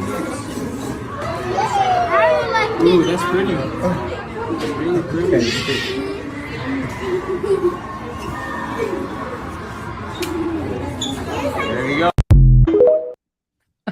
What is this guy for real? I mean, this guy is unbelievable. I mean, truly unbelievable. Okay, here is this is what Nick Bosa said after the game. Okay, listen to this one. The question was, you said Brock Purdy's one of the best in the game. Can you still believe that he actually ended up being the last pick in the draft? He says, it blows my mind, but I'm extremely happy. I'm extremely happy that he's here. Yeah. Yeah, you think? And then this is what Mike McCarthy said after the game. He was talking about the 49er offense. He says, I thought they played at a high level. It starts with the run and things that come off of that. I think they do an excellent job with the motions and the double shifts and motions. I thought Brock Purdy played extremely well. I thought he made some big-time throws tonight. This is McCarthy, guy who, worked with Aaron Rodgers. And, I mean, it's just – so, I mean, I think everybody at this point is kind of like, wow, it's hard to believe. And now it's just a matter of where does it go from here. Let me hit a couple of these supers. We got this one from Joshua Shaw. He says, member for 13 months. Imagine if the Cowboys didn't have Trey Lance to give them Kyle's playbook intel. The Niners would have won by 50. Go Niners. Wow. That was the biggest overblown story of the week, of course. We get this one from WTM. We punt twice, fumble, and still had 21 points in the first half. Yeah. I mean, what can you say? I mean, the 49ers are playing at a really high level right now. Green Glass Full says Purdy, highest ceiling in the NFL. It's IQ, not AI. Duh. Titus Moeller drops this one. He says, when did you know about Purdy, Larry? I knew about him once. I saw him in minicamp last year because a buddy of mine scouts, and I called him after the draft and said, man, I can't believe the Niners drafted Purdy. He's kind of a weak arm college guy. I thought that was kind of a waste of a pick. And he's like, oh, dude, I love you, and you know how much I think of your evaluation skills, but dude, you got this one wrong, man. He goes, this guy's real. I've met him. I've gone to Iowa State. I've been in Ames. I've looked at his film. I go, I'm going to send you a highlight film of him, and you can judge for yourself. So the guy sent me about a 12-minute highlight film, and I started watching it, and I'm like, oh my God, this guy's right. Then I started looking at the numbers. Then I'm like, okay, well, I was pretty much sold, but I'm like, you know what? I still got to see it for myself. So I waited till minicamp. He came out in minicamp. He threw nothing but strikes. He mastered every drill. He looked like the best quarterback on the field. So at that point, I'm like, you know what? I started talking about it on the radio. Hey, you know what? This guy's looking really, really good. And I still didn't want to judge it based on minicamp. So I'm like, I'll wait till training camp. If he looks good in training camp, then I'll be all in. Sure enough, he looked awesome in training camp. Then we get to that first preseason game, and he started working the play clock down to like 1 second, trying to win the game in the fourth quarter. I think it was against Minnesota. I forget the exact one.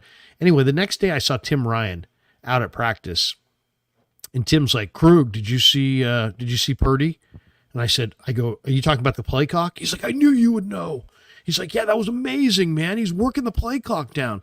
And I said, yeah, man, that's amazing. That's like QB 5.0. And he's like in a preseason game, his first preseason game ever. He's a rookie. I mean, the presence of mind to work the play clock down. I mean, just such an advanced trait that you just don't see. And then, at that point I was totally convinced. And I just kept saying it. That, man, this guy's, and people were scoffing. I can remember going on 95.7 with Bonte and Shasky. We were doing a face-off, and I'm like, Purdy's for real. And they just both scoffed at me like, yeah, Purdy. Okay, all right. And here we are. A year later, Jimmy's gone. Lance is gone. This guy's playing at a crazy high level. We're all sitting here. We kind of know a lot about what we're talking about. Nobody here thinks that this is not going to continue. And neither do any of the players, and neither do Kyle and the coaches. They all believe it's going to continue.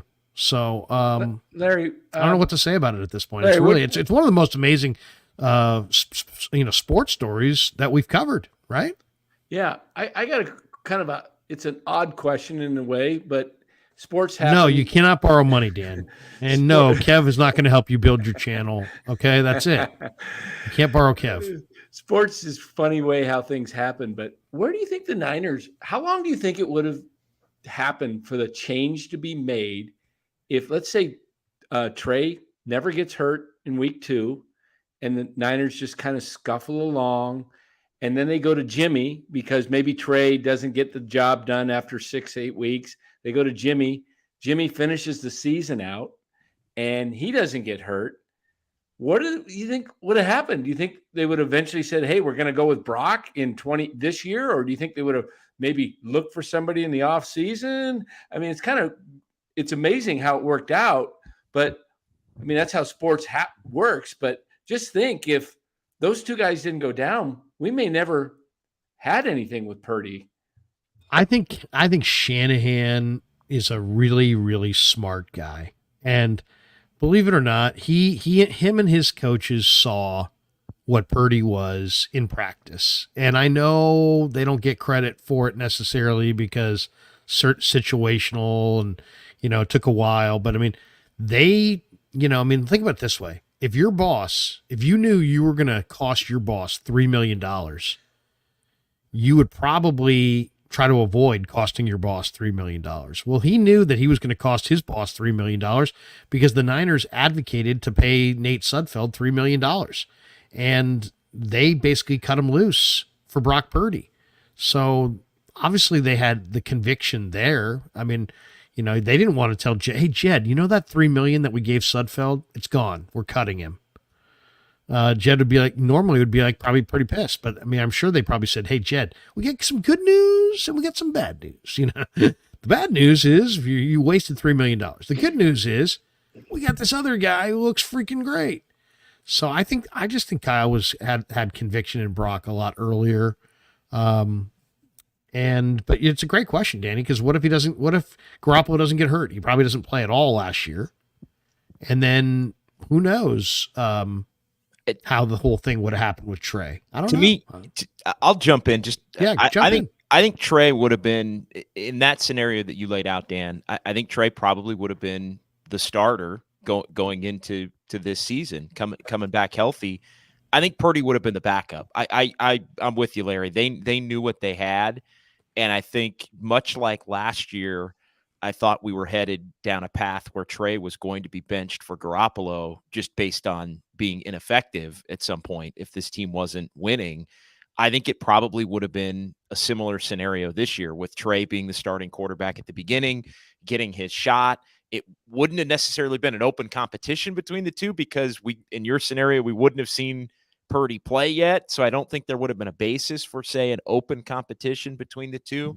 But I think he would have been a capable backup in Shanahan's eyes and somebody that I think probably would have gone to eventually if Trey Lance hadn't played at the level that Kyle Shanahan, wanted him to be at. And Larry, it's funny. I remember our conversation on the practice field at training camp last year, so 2022. And I remember making the comment. We were both watching Purdy. We were watching, them go through drills.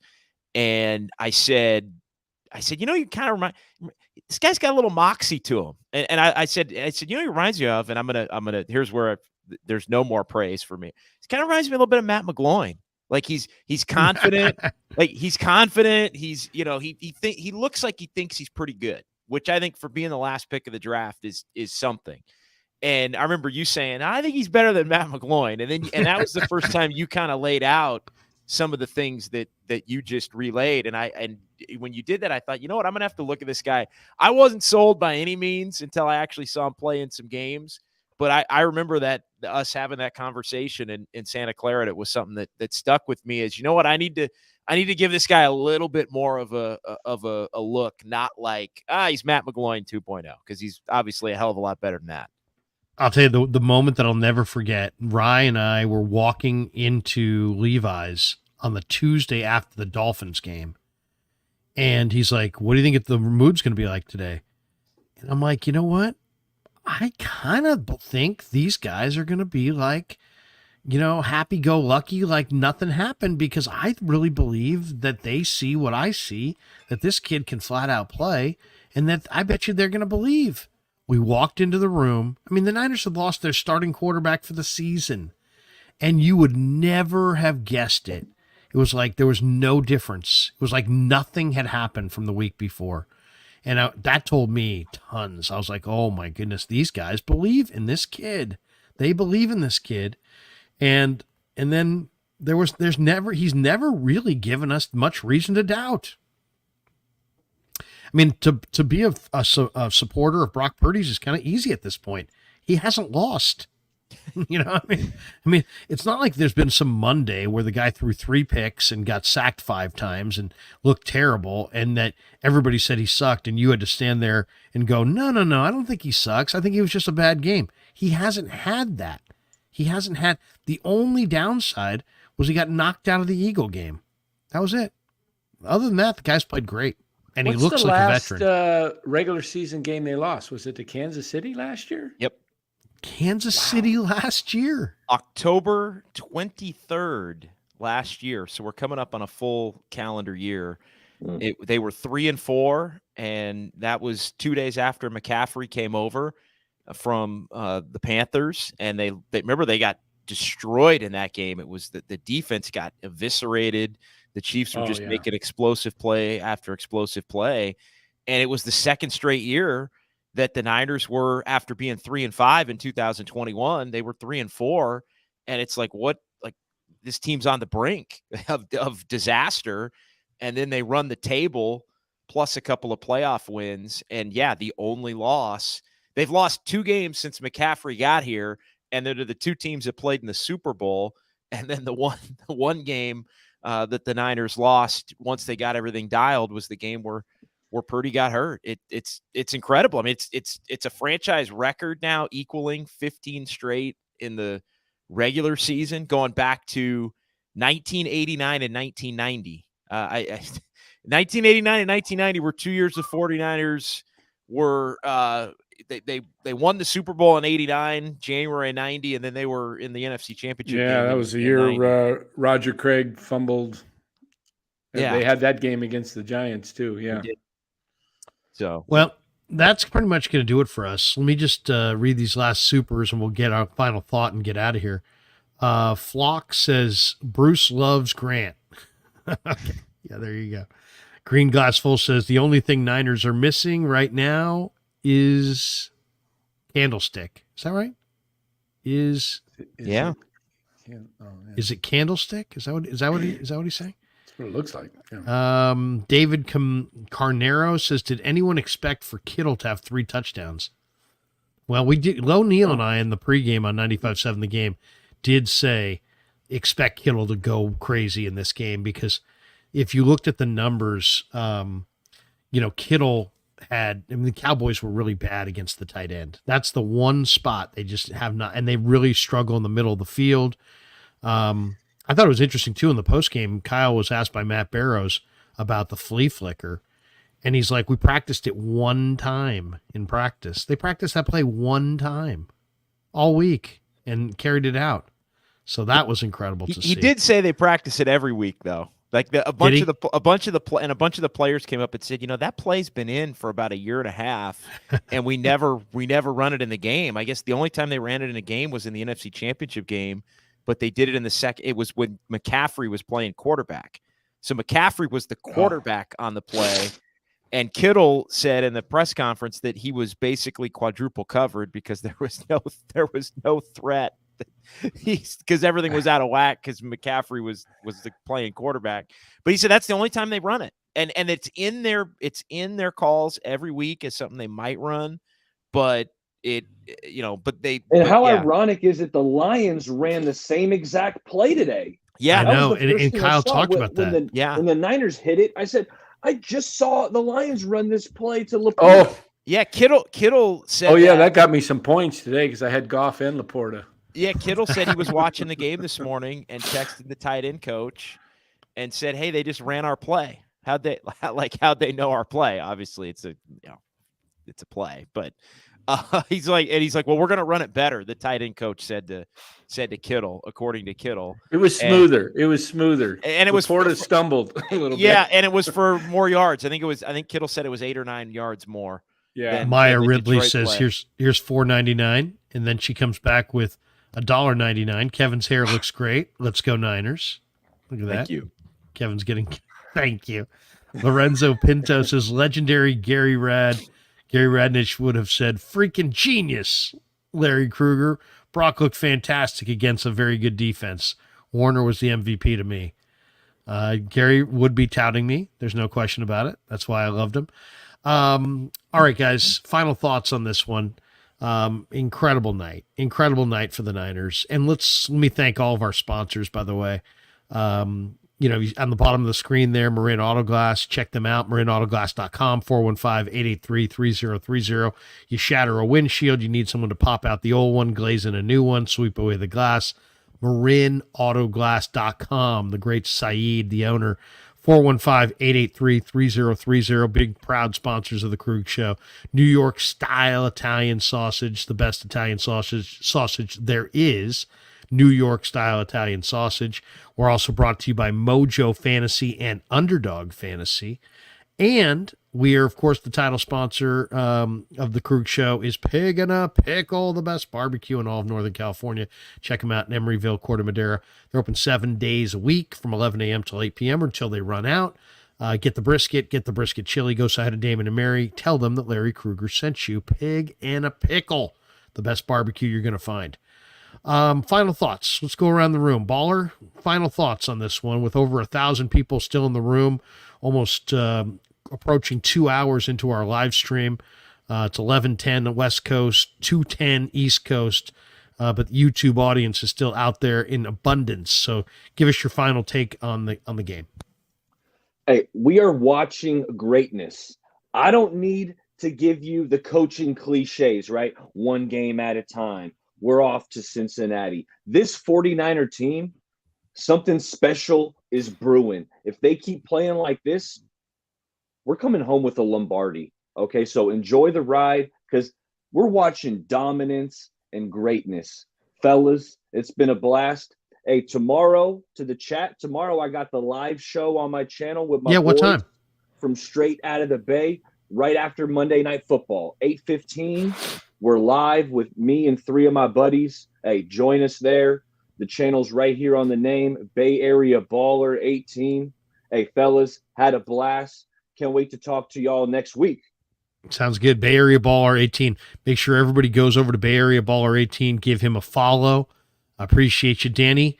Let's give your channel some love as well. It's NorCal Sports Network.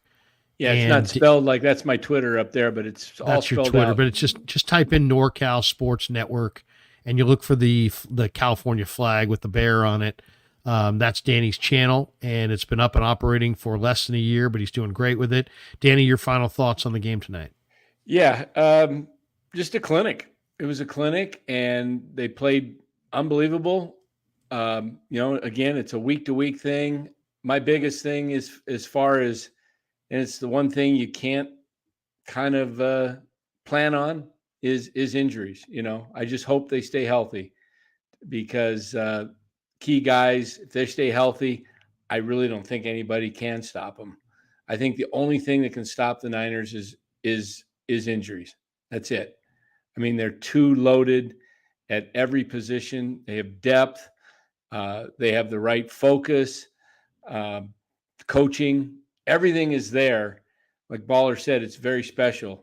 If they stay healthy, I wouldn't fear anybody. Philly, Buffalo, because I think head to head, if they got their guys, they're not going to be beat. Danny, when are you going live again? Probably tomorrow night. We're doing some baseball playoff stuff. We're going after the games. So we've been doing a little breakdown of that, then covering some Niner stuff as well after. It's, it's not like the Giants where you can go on and on. So we banned the Giants last night. Anybody who said the word Giants was out of the show. We just didn't want to hear them. So I didn't want to hear it.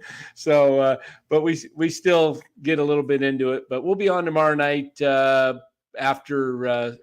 after Monday Night Football, after the baseball games in, all week long. We'll be on every night after baseball games. NorCal Sports Network, and the next manager of the San Francisco Giants, Danny, will be. Oh man, I hope if it's internal.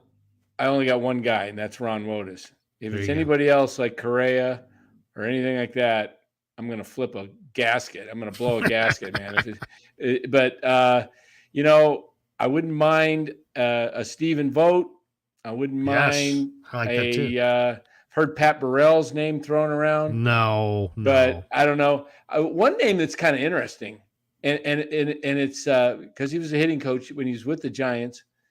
Bam Hansley Mullen. Speaks 3 languages, or maybe more, but he speaks obviously English, but Spanish and Japanese. Yeah. So you're going after the guy the pitcher in Japan, and maybe you want to go after, try and get Ohtani, which is a long shot in my opinion. But hey, having a guy that can speak Japanese to your players would be a pretty nice thing. All right, Danny. Keep it rolling, brother. Yep. Good to talk to you. Thanks. See ya. There you go. JD, your final thought here before we walk out to the car. Yeah, just a hell of a night. I mean, all the way around. I did not see the 49ers just completely dismantling the Dallas Cowboys to the extent that they did. I mean, I think they sent the Cowboys back to Dallas really thinking, hey, we can't match up with this team.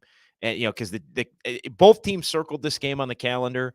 I thought it really stood out in the post-game press conference that Kyle Shanahan had noted that he really thought his team was locked in and had the right balance of attention to detail for what was coming, while also embracing the gravity of how big the game was, but not making such a big deal of it to where you were too amped and you come out, you start making mistakes and you get off to a bad start in the game. So the Niners are just rolling right now. And I just a statement to the rest of the league, I think to the national media, if you're into those sorts of narratives, I think that the energy is going to change a little bit with respect to how this 49ers team is discussed on a national. Like, the Cowboys always lead all the national shows, right? Every Monday, basically, when something big happens with them, and it's going to happen tomorrow. But the Niners are going to be the back end of that, and they're going to be the team getting a lot of credit, and it's going to be a lot of questions about, can this team win the Super Bowl? Is Brock Purdy an elite quarterback? Do they have MVP candidates? Do they have Defensive Player of the Year candidates? Oh, what a hell of a job Kyle Shanahan has done. Those things are coming this week. And I'll just leave you on this note, and not to get too far ahead, but I'm just, my first thought on next week, 10 a.m. game. You're going to Cleveland. Browns have a really good defensive line. Really good defensive line. Emotional letdown of you beat the pants off the Cowboys, and the Browns are coming off a bye. The Browns did not play today. They didn't play tomorrow. They didn't play Thursday. They're on their bye week 2-2. I think that's a low key one of these games where maybe the 49ers got. Maybe they get got, or maybe they get down 10-0, 13-0, and they got to battle back and win it late by a field goal, or the game goes to overtime or something like that. So that's great game tonight. That was kind of my initial thought on Cleveland for next week. And then, we'll see where it goes from there with Minnesota following that. It looks like a bad football team that the Niners should be able to score a lot of points against. Good stuff, brother. When are we going to see it? When are we going to hear you on 95.7 The Game next? Yeah, back on 95.7 The Game tomorrow with Steiny and Guru. I'll be on with those guys at some point. Time to be determined. And, yeah, the Warrior season is coming up, so you're going to be hearing a lot more of me on that as well. And just looking forward, just love. I love this time of year, as you know, Larry, where the Warriors start getting mixed into it. And I love covering football. I know I'm a Warrior guy, and people know me as a Warrior guy first and foremost, and that's great.